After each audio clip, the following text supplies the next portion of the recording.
Today we are at the Wallace Collection, and after looking at Reynolds' paintings, we would like to explore the fashion style that are featured in them.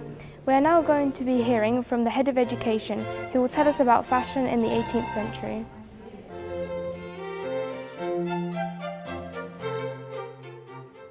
Well, just like today, there was a huge range of different products on the market for your hair and makeup for the fashionable woman in the 18th century. In France, they started wearing heavy makeup and powdering their hair for the beginning of the 18th century. In England, you don't really see that until the 1760s, 1770s. So when we look at the picture of Nellie O'Brien, she is quite natural in her makeup and her hair is unpowdered.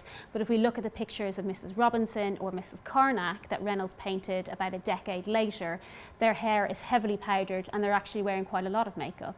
So in front of us we have got a makeup set, a toilette set, and this is the kind of thing that a fashionable lady like Nellie O'Brien or Mrs. Carnac or Mrs. Robinson would have had on their dressing table at home. The two large pots that you see here were for hair powder.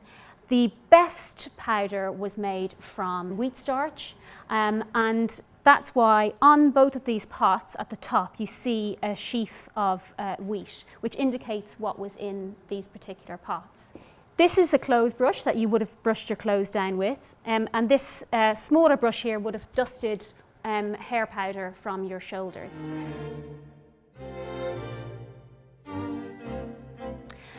So the hair tools were quite similar to what we use today. So curling irons, just incredibly similar to the ones that we use today, except obviously not electric. They would have been placed in the fire to heat up, and you would have used them in the exact same way that we would use hair tools. However, you would have had a maid or a servant or even a professional hairdresser to do up your curls. And then for the really elaborate hairstyles of the 1770s, the really high hairstyles of the 1770s and the really wide hairstyles of the 1780s, you would have had to use false hair, so just like hair extensions today, and you would have used various different pads to create these huge structures which would have been underneath your real hair. Well, just like today, hairstyles changed over time. So when we look at this picture of Nellie O'Brien, which was painted by Joshua Reynolds in the early 1760s, we can see, one, that her hair is natural. That means she's got no powder, which we'll see in some of the later portraits. Her hair is short, or certainly it's short at the top and the sides. It probably was curled at the back or it was pinned up, but certainly hair at that time, it was fashionable to have it looking short. If we move on about 10 years and look at Mrs. Carnac, which was painted in the 1770s by Joshua Reynolds, you can see that the hairstyle has completely changed.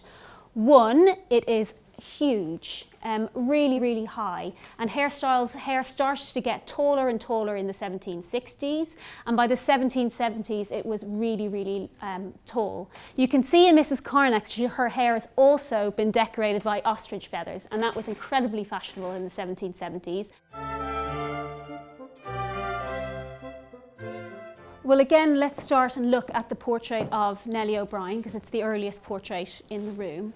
And we know that Reynolds painted all of the costume himself for this particular painting, and she is wearing the most fashionable dress of the time. She's wearing this incredibly beautiful silk quilted petticoat, and over it she's got this striped taffeta overdress, and then she's got a black mantilla, a little shawl over her shoulders. It's a French fashion that came over to England, and she's also wearing an incredibly fashionable shepherdess's bonnet called a leghorn hat.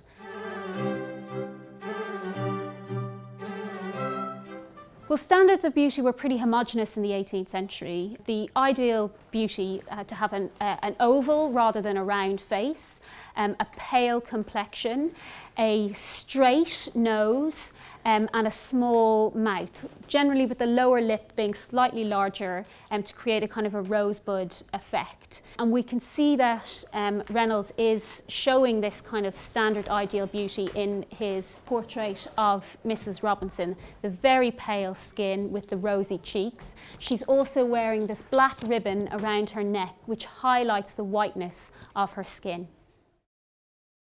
To learn more about Reynolds' paintings and 18th century fashion, please visit the Wallace Collection. Thank you for watching. Like us on Facebook, Twitter and YouTube.